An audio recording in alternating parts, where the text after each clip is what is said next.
Heavy rain poured down incessantly, each droplet hitting the old wooden house with a force that seemed to echo through its very foundation. The house stood isolated on a hill, surrounded by dense, dark forests that seemed to whisper secrets to those who dared to listen. Its exterior, once painted a vibrant white, had faded to a dull, weathered grey, with ivy crawling up the sides, adding to its ancient, almost haunted appearance. Inside, the air was thick with the scent of aged wood and a faint hint of mildew. The floors creaked with every step, as if the house itself was alive, groaning under the weight of its own history. Dust particles floated in the dim light that filtered through the small, grimy windows, casting an eerie glow on the worn-out furniture and faded wallpaper. In this house lived an elderly man named Hiroshi, who had inherited the place from his ancestors. Despite its deteriorated state, Hiroshi was deeply attached to the house, believing it held the spirits of his family. He lived a solitary life, with only the occasional visit from his niece, Aiko, who came to check on him and bring him supplies from the town. One stormy evening, as the wind howled outside and the rain lashed against the windows, Hiroshi sat by the fireplace, lost in thought. Aiko had just left after her weekly visit, and he felt a strange sense of unease, as if something was amiss. He couldn't shake the feeling that there was something. He had forgotten something important. His mind wandered back to the stories his grandfather used to tell him about the house, stories of a hidden attic that no one had seen in decades. According to his grandfather, the attic held secrets that were best left undiscovered. Hiroshi had always dismissed these tales as mere folklore, the product of an old man's vivid imagination. But tonight, with the storm raging outside, the stories seemed to take on a life of their own. He found himself drawn to the idea of the attic, wondering if it really existed and what it might contain. With a sudden burst of determination, Hiroshi decided to search for the attic. He grabbed a lantern and made his way through the dark, narrow hallways of the house, his footsteps echoing in the silence. He felt a chill run down his spine as he approached the end of the hallway on the second floor, where he remembered his grandfather mentioning a hidden door. After what felt like hours of searching, Hiroshi's lantern light flickered over a small, almost invisible door in the corner of the hallway. His heart pounded as he reached for the handle, half expecting it to be locked. To his surprise, the door creaked open easily, revealing a narrow staircase leading up into darkness. Taking a deep breath, Hiroshi ascended the stairs, the old wood groaning under his weight. The air grew colder and more oppressive with each step, and he could feel the presence of something watching him. When he reached the top, he found himself in a small, dusty attic, filled with old, forgotten items covered in cobwebs. The attic was cluttered with trunks, old furniture, and boxes filled with yellowed papers and photographs. Hiroshi felt a sense of both excitement and dread as he began to explore, his lantern casting long, flickering shadows on the walls. As he rummaged through the contents of the attic, he stumbled upon a large, ornate chest. Its intricate carvings and heavy lock suggested it was of great importance. His hands trembled as he tried to open it, but the lock was rusted shut. Determined to uncover its secrets, Hiroshi fetched a crowbar from the tool shed and returned to the attic. With a few strong pushes, the lock finally gave way, and the chest creaked open. Inside, he found a collection of old journals, their pages filled with neat, handwritten notes.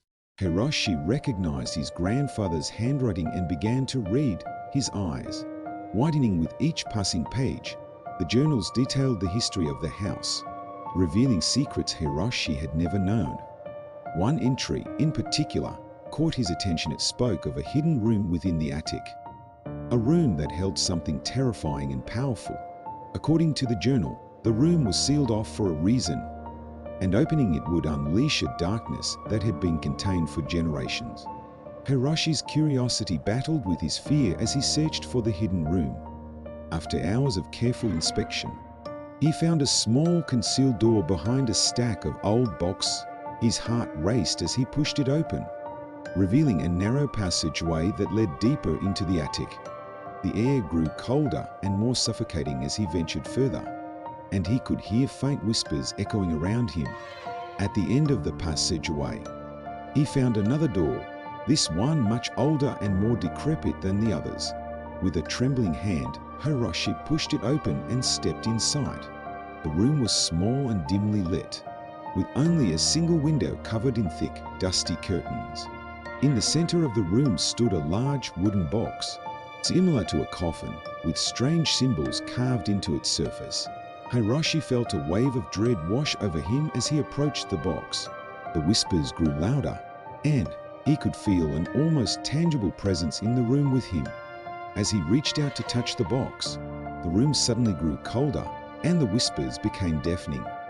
Hiroshi's hand froze in midair, and he felt a surge of terror unlike anything he had ever experienced. In that moment, he realized the truth of his grandfather's warnings.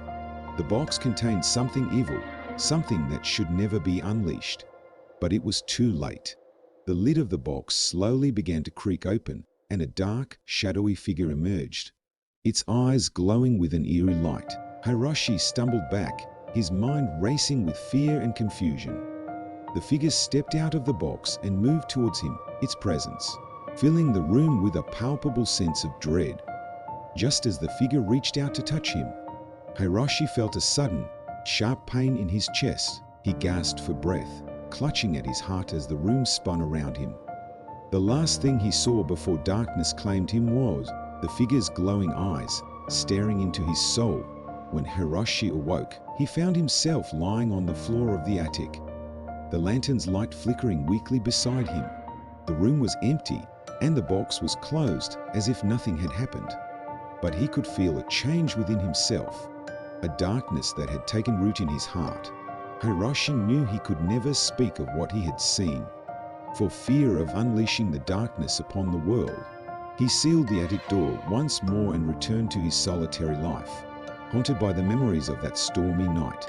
Years passed, and the house continued to stand on the hill, its secrets hidden from the world. But those who visited Hiroshi could see a change in him, a shadow that lingered in his eyes and a chill in his presence. And though he never spoke of it, Hiroshi knew that the darkness in the attic was always watching, waiting for the next curious soul to uncover its secrets. The house remained a silent sentinel, its forgotten attic holding the whispers of the past and the promise of future horrors. And so the legend of the forgotten attic lived on, a cautionary tale for those who dared to seek the unknown. For in the hidden corners of the ancient house, the shadows whispered their dark secrets, and the forgotten attic awaited its next visitor. As the days passed, Hiroshi's health continued to decline. His once strong frame grew frail, and his mind became increasingly clouded with dark thoughts. Aiko noticed the change immediately during her next visit. She found her uncle sitting in his favorite armchair by the window, staring out into the forest with a vacant look in his eyes. The house felt different too, colder and more oppressive. Even the familiar creaks and groans of the old structure seemed to carry an ominous undertone. Aiko sat down beside Hiroshi, her concern evident. "Uncle, are you feeling all right?" she asked, her voice tinged with worry. Hiroshi turned to her slowly, his eyes filled with a haunted expression. "I'm fine, Aiko," he replied, though his voice lacked its usual strength. "Just memories." Aiko wasn't convinced. She had heard about the family legends, the tales of the hidden attic and its dark secrets. She had always dismissed them as old wives' tales. But seeing her uncle now, she couldn't shake the feeling that something terrible had happened. Determined to uncover the truth, Aiko decided to stay at the house for a few days. She hoped that her presence would help her uncle and perhaps provide some answers to the strange changes she had observed. During the nights, she could hear faint whispers and the occasional thud coming from the direction of the attic. The sound sent chills down her spine, but she tried to dismiss them as her imagination playing tricks on her. On the third night of her stay, Aiko awoke to find her uncle missing from his bed. Panic set in as she searched the house, calling his name. she found him standing at the bottom of the attic stairs, his eyes fixed on the door at the top. "Uncle, what are you doing?" she cried, rushing to his side. Hiroshi turned to her, his face pale and eyes wide with fear. "It's the attic, Aiko," he whispered. "It's calling to me." Aiko felt a shiver run through her.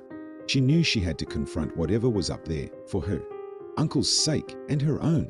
Taking a deep breath, she helped Hiroshi back to his room and tucked him into bed. "I'll go up there," she promised. "I'll find out what's happening." With a lantern in hand, Aiko climbed the narrow staircase to the attic, each step echoing ominously in the silence. When she reached the top, she hesitated for a moment before pushing the door open. The attic looked just as Hiroshi had described, cluttered with old furniture and boxes covered in dust and cobwebs. But there was something else, a presence that seemed to watch her from the shadows. She approached the large, ornate chest her uncle had mentioned, her heart pounding in her chest. It stood in the center of the attic, its intricate carvings seeming to move in the flickering light of the lantern. Taking a deep breath, Aiko opened the chest. Inside, she found the journals, just as Hiroshi had described. She picked one up and began to read, her eyes widening. As she learned the dark history of the house, the entries spoke of rituals and sacrifices of an ancient evil that had been trapped in the attic for generations. As she read, she felt a cold breeze brush past her, and the whispers grew louder. It was as if the house itself was alive, and it did not want its secrets revealed. Determined to end the nightmare, Aiko searched the attic for the hidden room. After hours of meticulous searching, she found the concealed door behind a pile of old trunks. It was exactly as her uncle had described, a small, almost invisible door that led to a narrow passageway. Taking a deep breath, Aiko stepped through the door. The air grew colder and more oppressive as she made her way down the passage. The whispers were almost deafening now, and she could feel the presence of something evil watching her. At the end of the passage, she found the old, decrepit door that led to the hidden room. With a trembling hand, she pushed it open and stepped inside. The room was small and dimly lit, with only a single window covered in thick, dusty curtains. In the center of the room stood the wooden box, its surface covered in strange symbols. Aiko felt a wave of dread wash over her as she approached the box. The whispers grew louder, and she could feel an almost tangible presence in the room with her. Taking a deep breath, she opened the box. Inside, she found a small, ancient-looking artifact, its surface covered in the same strange symbols that adorned the box. As she reached out to touch it, the room suddenly grew colder, and the whispers became a deafening roar. Aiko's hand froze in midair, and she felt a surge of terror unlike anything she had ever experienced. The artifact seemed to pulse with a dark energy, and she knew that she had found the source of the evil that plagued the house. Determined to end the nightmare, Aiko grabbed the artifact and hurried back to her uncle's room. Hiroshi was lying in bed, his breathing shallow and labored. She placed the artifact on the nightstand and sat beside him, holding his hand. "It's over, Uncle," she whispered. "We'll find a way to destroy it." Hiroshi's eyes fluttered open, and he looked at the artifact with a mixture of fear and relief. "Thank you, Aiko," he said weakly. "You have done what I could not." Over the next few days, Aiko researched the artifact, trying to find a way to destroy it. She consulted with local historians and experts, but none could offer a solution. The whispers continued to haunt her, growing louder and more insistent with each passing day. One evening, as she was poring over old texts, she came across a passage that spoke of a ritual to cleanse evil artifacts. It was a dangerous and complex procedure, but it seemed to be her only hope. Determined to free her family from the curse, Aiko prepared for the ritual. She gathered the necessary ingredients and followed the instructions carefully. As she began the ritual, the whispers grew louder, and the house seemed to come alive around her. The walls shook and the lights flickered, but she pressed on, chanting the ancient words and performing the prescribed actions. Just as she reached the climax of the ritual, the artifact began to glow with a dark, malevolent light. Aiko felt a surge of fear but forced herself to continue. With a final, desperate chant, she completed the ritual. There was a blinding flash of light, and the artifact shattered into 1,000 pieces. The whispers ceased, and the house fell silent. Aiko collapsed to the floor, exhausted but relieved. She had done it. She had freed her family from the darkness. In the days that followed, the house seemed to regain some of its former warmth. The oppressive atmosphere lifted, and Hiroshi's health began to improve, though the memories of that dark night would haunt them both for the rest of their lives. They took comfort in knowing that the evil had been vanquished. Aiko continued to visit her uncle regularly, and together, they worked to restore the house to its former glory. The attic, once a place of fear and darkness, was now just another part of the house. Its secrets finally laid to rest, and though they never spoke of it, they both knew that the shadows of the past would always linger, a reminder of the horrors that had once dwelled within the forgotten attic. The nights following the ritual were eerily quiet. Aiko found herself waking at odd hours, her mind replaying the events of the past weeks.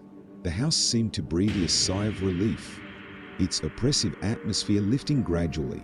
Yet, a lingering unease remained. Aiko often caught herself glancing at the attic door, half expecting it to swing open of its own accord. One rainy afternoon, Hiroshi sat in his armchair by the window, watching the raindrops race down the glass. Aiko joined him, bringing a pot of tea and 2 cups.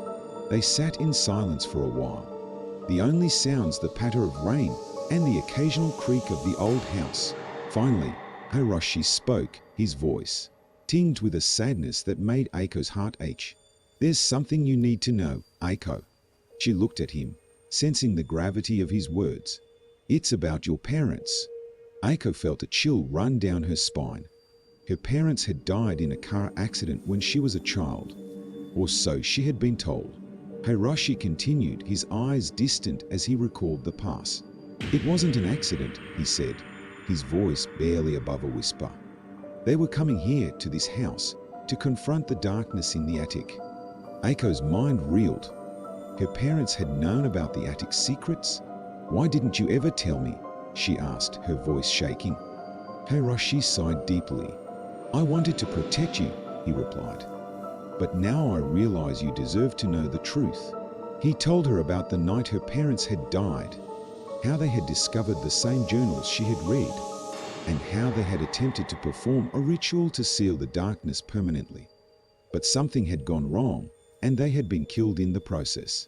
"Their spirits are still here, Aiko," Hiroshi said, his eyes filling with tears. "They're trapped in the attic, unable to find peace." Aiko's heart ached with grief and anger. She couldn't believe she had been kept in the dark for so long. But now she understood why the attic had always felt so oppressive, why the whispers had seemed so familiar. She needed to free her parents' spirits. With a newfound determination, Aiko decided to return to the attic. She would find a way to release her parents and any other spirits trapped there. That night, she prepared herself for the ordeal. She gathered candles, incense, and the journals, hoping to find a clue in her parents' final words. As she climbed the attic stairs once more, she felt a sense of dread mixed with a strange sense of purpose. The attic was just as she had left it, cluttered and dark. But now, it seemed to hum with a hidden energy. She set up the candles in a circle and lit the incense, the fragrant smoke filling the air. With trembling hands, she opened the journals and began to read aloud the incantations her parents had written. The whispers grew louder, swirling around her in a cacophony of voices. She could feel their presence pressing in on her from all sides. The air grew colder, and she shivered as she continued to chant, her voice steady, despite the fear gnawing at her heart.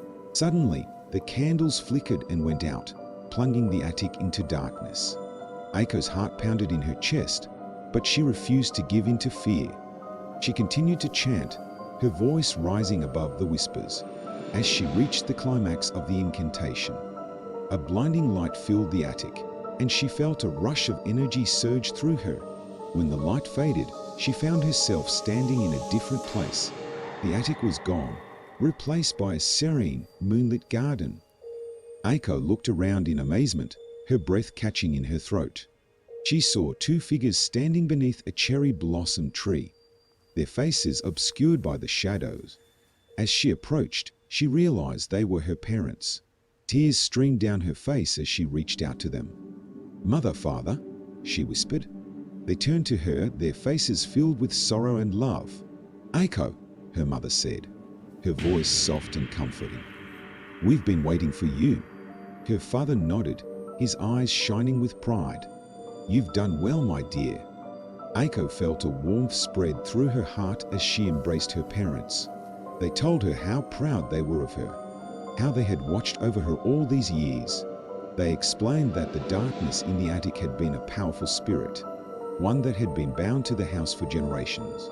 By performing the ritual, Aiko had weakened its hold, but it still lingered, feeding on the fear and sorrow of those who lived there. "We need to finish what we started," her father said. Aiko nodded, determined to see this through. Together, they returned to the attic, the garden fading away as the familiar shadows closed in around them.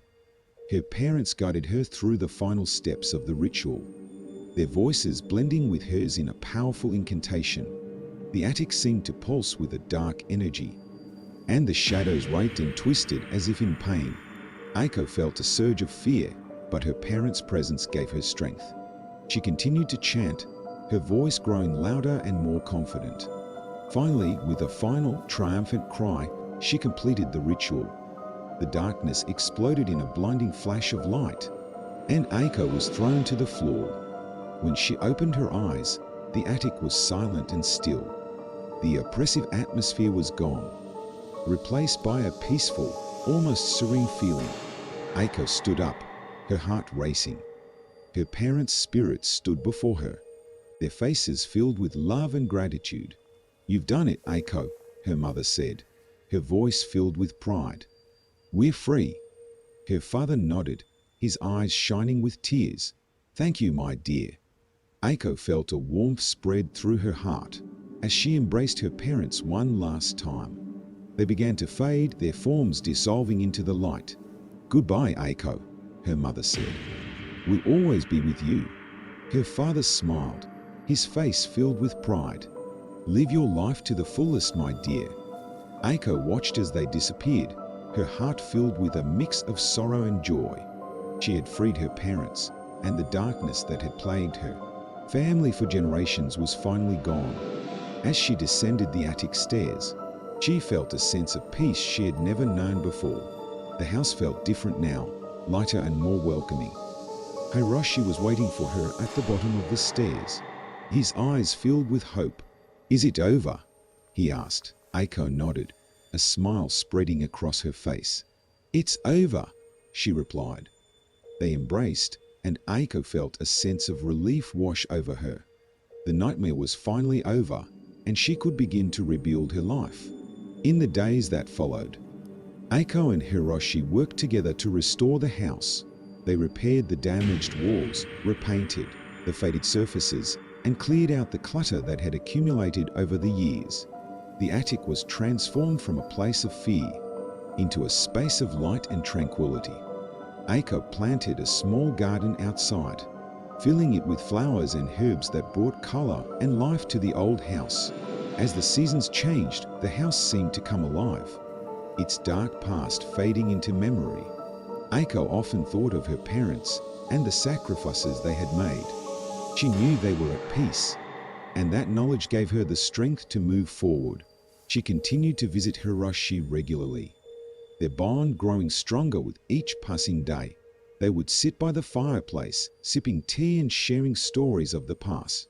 Aiko knew that the shadows of the attic would always be a part of her, but she had learned to embrace them as a reminder of her strength and resilience. The house on the hill became a place of refuge and healing, its dark history finally laid to rest, and as the years passed, the legend of the forgotten attic faded into memory. A story told to children on stormy nights, but Aiko knew the truth. She had faced the darkness and emerged stronger for it.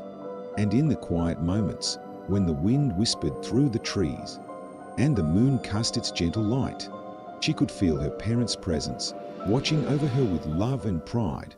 The summer air was thick with humidity, the kind that clung to the skin and made even the simplest tasks feel laborious. The old house on the hill, now partially restored, seemed to shimmer in the heat, its windows reflecting the bright sunlight. Eiko and Hiroshi had made significant progress in their efforts to rejuvenate the once dilapidated structure. The walls had been repaired, the roof mended, and a fresh coat of paint gave the house a new lease on life. But as the physical repairs neared completion, Eiko couldn't shake the feeling that their work wasn't done. There was an intangible weight still hanging over the house, something that couldn't be fixed with paint or nails. One evening, as the sun dipped below the horizon, casting long shadows across the garden, Eiko sat on the porch, lost in thought. The air was cooler now, a gentle breeze rustling the leaves of the cherry blossom tree she had planted in memory of her parents. Hiroshi joined her, carrying 2 cups of tea. He handed one to Eiko and settled into the chair beside her. "You've done wonders with the place," Hiroshi said, his voice warm with gratitude. Eiko smiled, but her mind was elsewhere.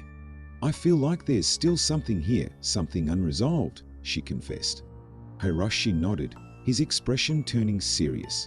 "I've felt it too," he admitted. "There are memories in this house that go deeper than we understand." The words hung in the air between them, a shared understanding that something still lingered in the shadows of the old house. Eiko knew she had to confront these lingering echoes to truly find peace. That night, after Hiroshi had gone to bed, Eiko found herself drawn once more to the attic. The oppressive atmosphere that had once pervaded the space was gone, replaced by a quiet stillness. But there was something else, a feeling of anticipation, as if the house was holding its breath, waiting. Eiko lit a single candle and placed it on the floor in the center of the attic. She sat down beside it, the flickering flame casting long shadows on the walls. Closing her eyes, she focused on the memories she had uncovered. The stories told in her grandfather's journals, the final moments of her parents' lives. The candle's flame danced in the silence, and Eiko felt a presence, a subtle shift in the air around her. She opened her eyes and found herself no longer alone. In the dim light, she could make out the faint outlines of figures, spectral images that flickered and wavered like smoke. Her parents stood closest, their faces soft and kind. But there were others, 2 generations of her family, their spirits bound to the house. Eiko felt a lump form in her throat. "I want to help you," she said, her voice trembling. "I want to set you free." The spirits didn't speak, but Eiko felt their gratitude, a gentle warmth that filled the room. Her father stepped forward, his form more solid than the others. "Eiko," he said, his voice barely a whisper, "you have already done so much, but there is one final task." Eiko nodded, her heart pounding. "Tell me what I need to do." Her father gestured to the back of the attic, where an old, forgotten door stood. It was small and unassuming, hidden behind a stack of dusty boxes. Eiko hadn't noticed it before, but now it seemed to glow faintly in the candlelight. "The key is in the garden," her father said. "Find it, and the door will open." Eiko stood, her resolve firm. She made her way to the garden, the cool night air, a stark contrast to the warmth of the attic. The moon hung low in the sky, casting a silver light over the flowers and herbs she had planted. She searched the garden methodically, her hands brushing through the soft earth and under the leaves. Finally, beneath the cherry blossom tree, her fingers closed around a small, rusted key. She held it up to the moonlight, feeling a surge of triumph. Returning to the attic, Eiko approached the old door. The key fit perfectly, and with a soft click, the door swung open. Beyond it lay a small hidden room, its walls lined with ancient scrolls and artifacts. In the center of the room stood a large, ornate mirror, its surface covered in a thick layer of dust. Aiko felt a shiver run down her spine. She knew instinctively that this mirror was the source of the lingering presence in the house. Taking a deep breath, she stepped into the room and approached the mirror. As she wiped away the dust, her reflection stared back at her, but there was something else, a darkness that seemed to pulse behind the glass. Aiko understood what she had to do. She placed her hands on the mirror's surface and began to chant the ancient words she had learned from her grandfather's journals, flowing effortlessly from her lips. The mirror's surface rippled like water, and the darkness within began to swirl and writhe. Aiko felt a pull, as if the mirror was trying to draw her in, but she held her ground, her voice growing stronger. The shadows in the mirror twisted and turned, forming shapes and fascicles of the spirits trapped within. Aiko continued to chant, her resolve unbreakable. Finally, with a final desperate surge, the darkness shattered, the mirror's surface exploding in a burst of light.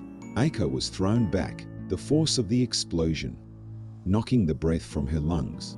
When she opened her eyes, the room was bathed in a soft golden light. The spirits that had once haunted the house stood around her, their faces peaceful and serene.